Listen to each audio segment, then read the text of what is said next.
So we're talking about hope. You know, as a pastor, there are things that mean more to me than someone walking out of church, shaking my hand and said, "That was a good message." It's okay to do that if it's, if you're feeling something, need to comment, that's okay.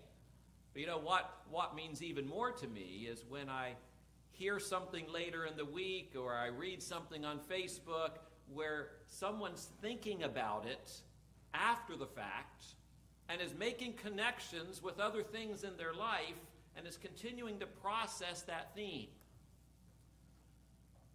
This morning about 6:30, I'm up, preparing for the day, check email, check see if there's any messages, look at Facebook, not to spend time scrolling down, but just to see if there are any important notifications and messages that come through there. And I see among the notifications that Chris McBreen, some of you are acquainted with, some of you haven't gotten to know yet, tagged me in a comment that he made on Facebook. I said, okay, I suppose I ought to check this out.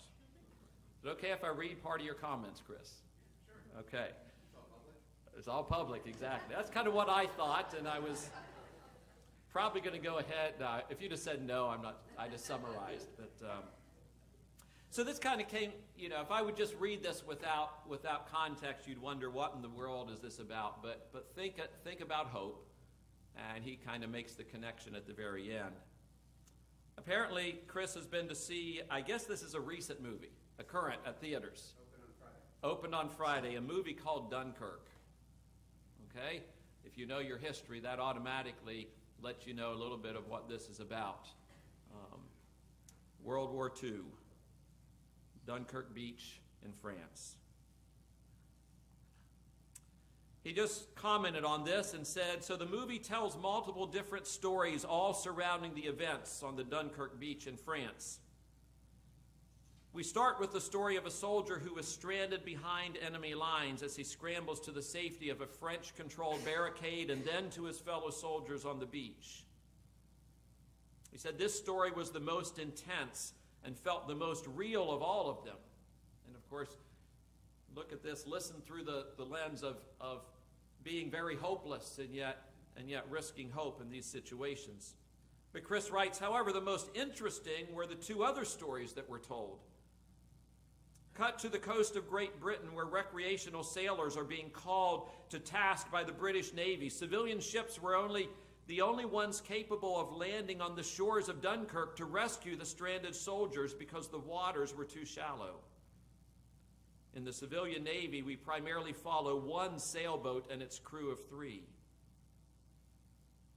Cut to 3 British fighter pilots who had the difficult task of providing air support for the civilian Navy.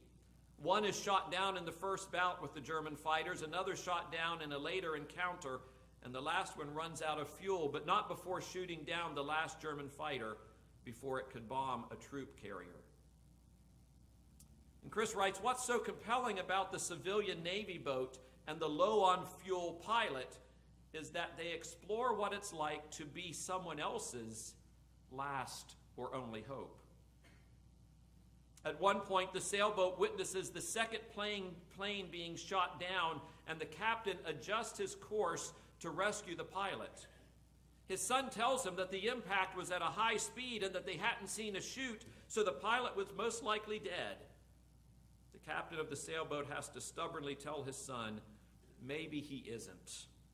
Maybe we can help him. Maybe.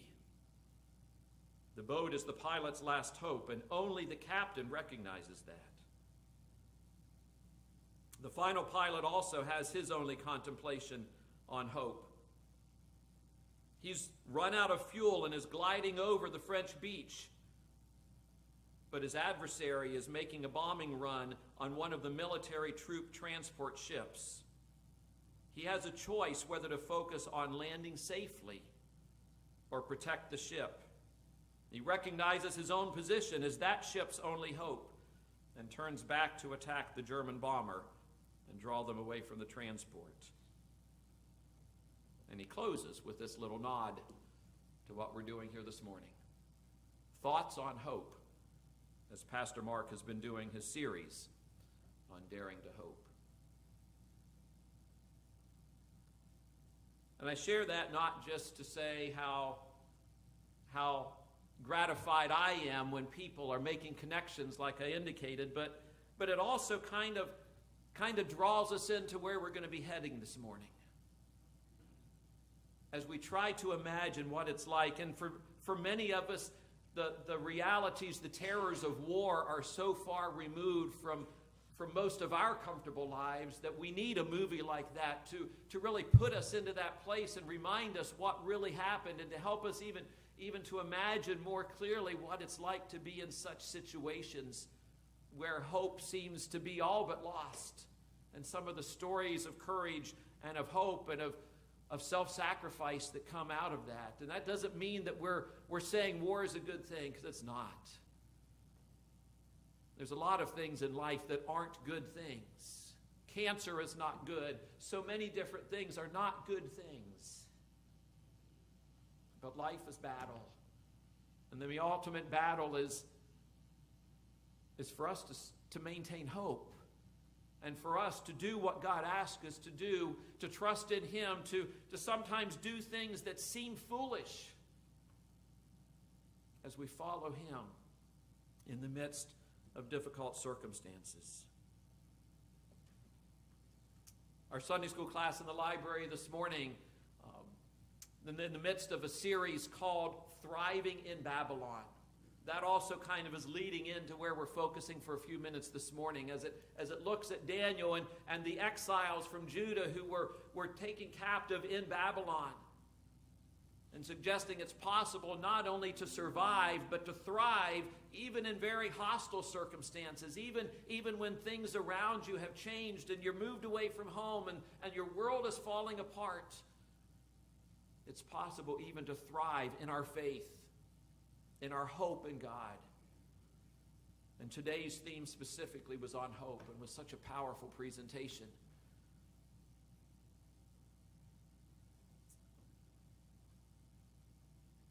Do we dare to hope when life is falling apart? Hope is risky business. Maybe if we just don't bother hoping, we can avoid the disappointment. Life so often teaches us, don't get your hopes up. But the gospel, the good news rooted in Jesus Christ, the gospel calls us to risk hope. All the sacred writings that give witness to God, the creator of the world and the Father of Jesus Christ, call us to risk hope. You say, but aren't there any guidelines or limitations to hoping? I mean, well, what about the Phillies this season? I mean, doesn't it seem a bit foolish to invest hope in their chances of winning the World Series this year?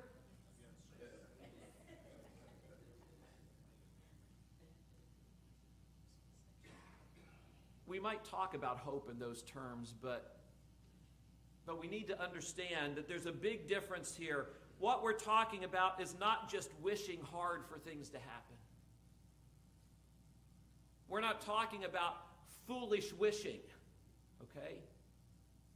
We're talking about a bedrock confidence in the person and promises of God.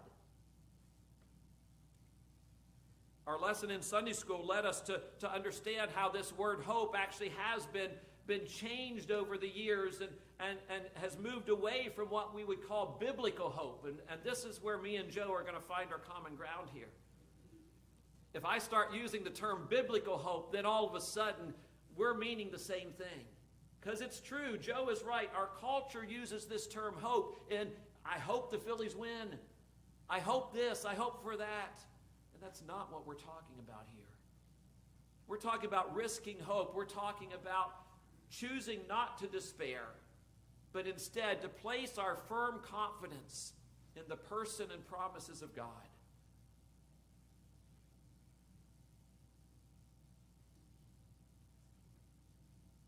The psalm that we read together In our scripture focus this morning, from Psalm 130, the psalmist starts by saying, "Out of the depths I cry to you, Lord." Have any of you ever felt in the depths? Been in the depths? I know you have. Maybe not all of you, but many of you, in some form or another. And we cry out to God. We don't know all the specifics that the psalmist was facing in this particular instance. But in the midst of it, he turns his attitude towards the hope that he has in God. And he says, "I wait for the Lord. My whole being waits, and in his word I put my hope." This word waiting is not just like being in a waiting room twiddling your thumbs. This is a strong word. This is a word that talks about placing all of ourselves upon something else, just entwining ourselves with that rope to which we cling. And he says, I wait for the Lord. Some translations say, I'm longing for the Lord. More than the watchmen wait for the morning, or more than the watchmen are longing for the morning. We know the night can be long. It can feel long. As we're going through difficult times, it feels like the night's going to last forever. And if you've ever been on night watch, that's a TV show, isn't it? I don't mean that. If you've ever been a night watchman or had a night shift like that in any form, the minutes can drag by. Find yourself waiting, longing for morning. But you know what? As difficult as that experience is, if you're simply up during the night, if you're not sleeping during the night, it can seem to last forever. But morning is coming. It has never not come. And yes, the experience of longing and waiting may be difficult, but you have hope, don't you? You know that morning will eventually come. And it's that level of confidence that the psalmist here is commending to us. Waiting for the Lord with that confidence, knowing who he is, knowing that he will not fail us. Circumstances may not play out as we would choose. Greater things may happen in our lives, to tragedies, all kinds of things. Our loved one may not live, all these types of things. We don't have a guarantee how they're going to turn out in this life. But what we do have a guarantee is God's presence with us, and a God who brings meaning and purpose even out of great tragedies. And we're called to place our hope in him. But yes, sometimes our circumstances seem so totally impossible, and what God asks us to do seems so totally absurd. Noah built an ark. We don't have time to develop that whole story this morning, but just think in terms of what God is asking someone to do. Abraham, leave your homeland and go to a country, and I'm not even going to tell you where it is till you get there.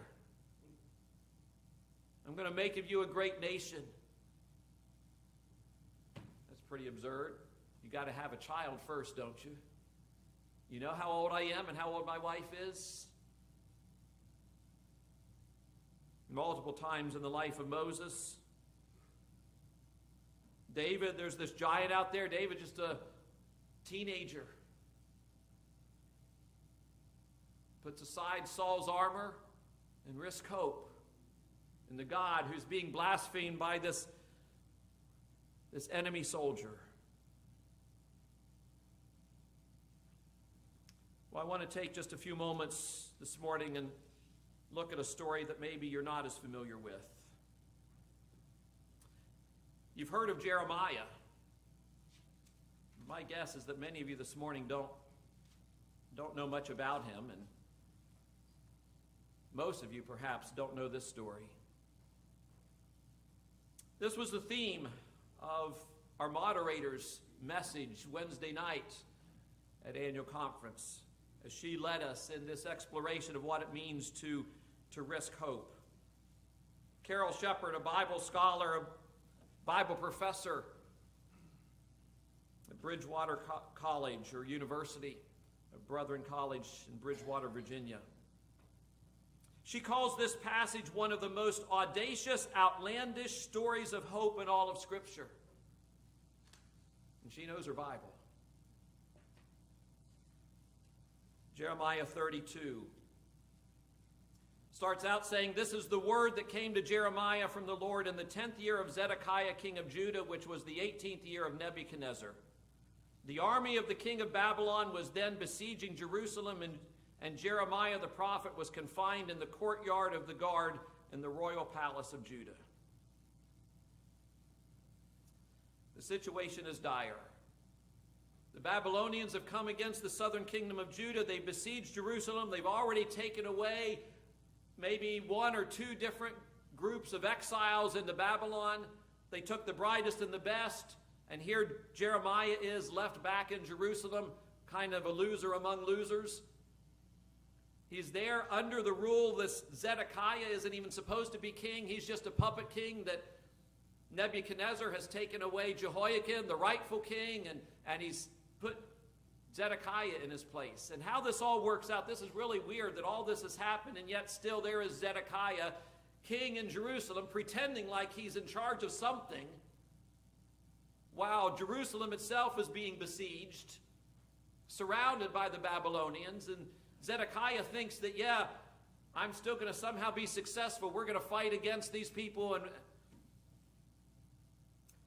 And maybe it was just because he was so impotent in so many ways that he had to show his power somehow, and he's the one who had Jeremiah put in prison, because Jeremiah could only prophesy doom and gloom. Jeremiah prophesied that they would indeed fall fully to Babylon. Jeremiah prophesied that Zedekiah himself would be taken away. Well, what do you do if someone tells you what you don't want to hear? You put them in prison.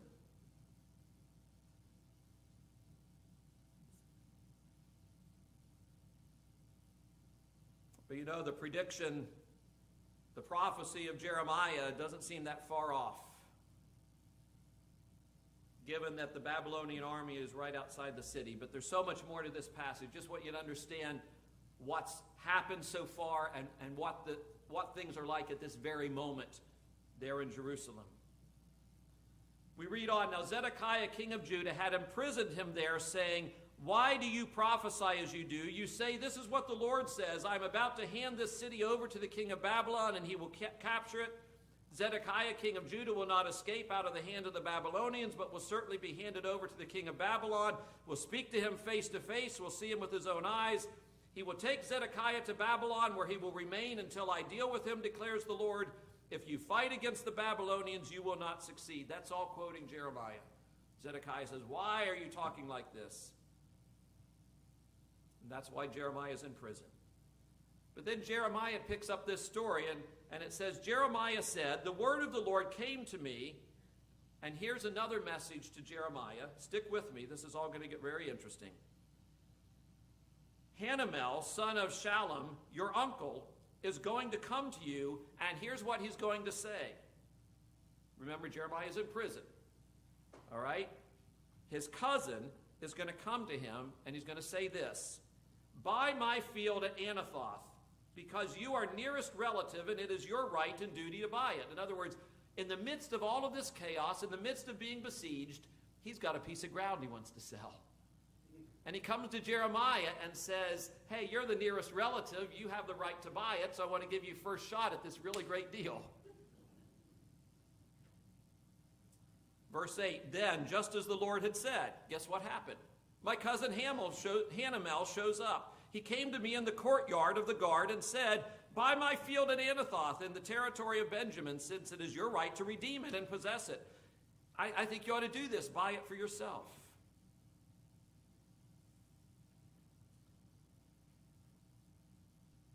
The Babylonian army is at that very moment besieging the city. It is, in fact, camped on the very piece of land available for Jeremiah to purchase.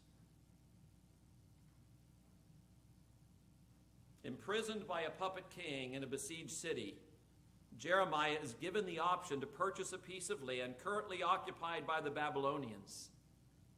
at full price. Isn't that great?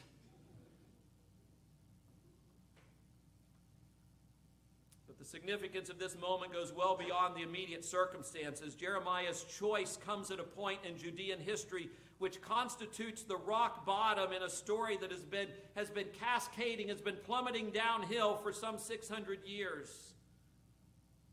As God's people continue to wander away from him and to forget who they are and why they are, the chosen of God and the servants of God. For 600 years, the people have been losing sight of these simple truths. And now things could hardly be worse. This offer for Jeremiah to buy land was completely absurd on two levels. On strictly a practical level, purchasing occupied territory on the outskirts of a soon-to-be occupied city is nuts. From a faith perspective, it seems even crazier. Jeremiah is among the losers of the losers, imprisoned by a loser king. The promise of God as it relates to Jerusalem seems to be gone from this place. The prophet Ezekiel had already seen clearly in a vision the glory and presence of God leaving the temple, leaving the nation. This place is now forsaken. Jeremiah himself will not live to see God's promise fulfilled. But Jeremiah buys the property. Say, okay, he's really going nuts, right?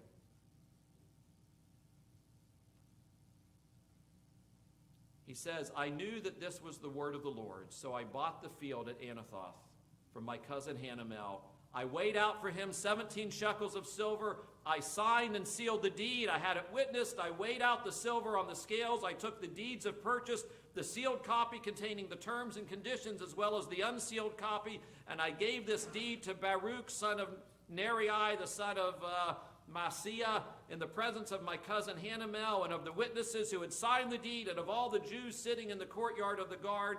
In their presence I gave Baruch these instructions. This is what the Lord Almighty, the God of Israel, says. Take these documents, both the sealed and the unsealed copies of the deed of purchase, and put them in a clay jar so they will last a long time. For this is what the Lord Almighty, the God of Israel, says. Houses, fields, and vineyards will again be bought in this land.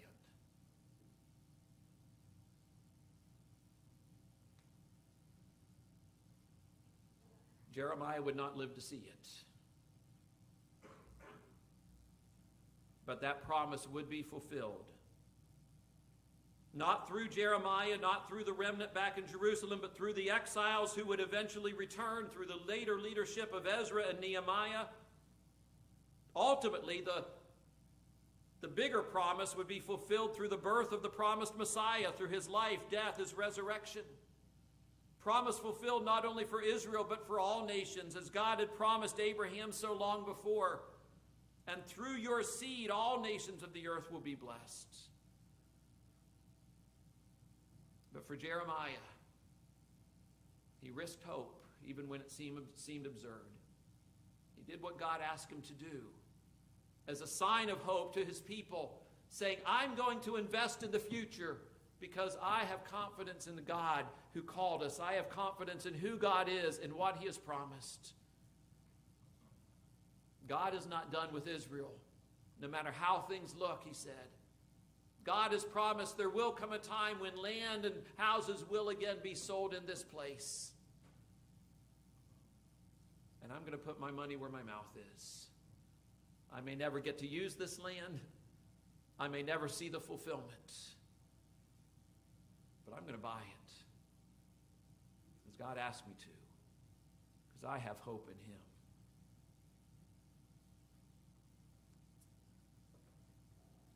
We're not done with Babylon.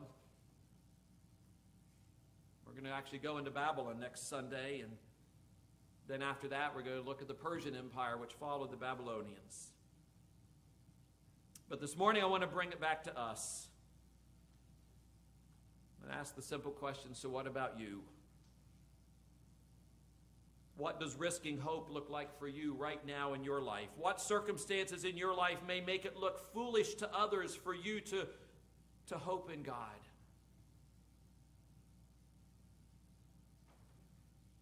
What does it mean for you to risk hope today? To declare your confidence in the God of this universe, regardless of other circumstances in your life.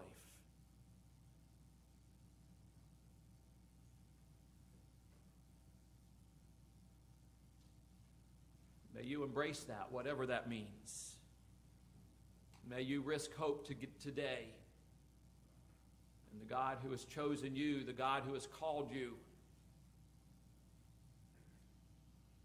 may your life then become a testimony of hope to the world around us, because there's a lot of people who need to see that hope in you.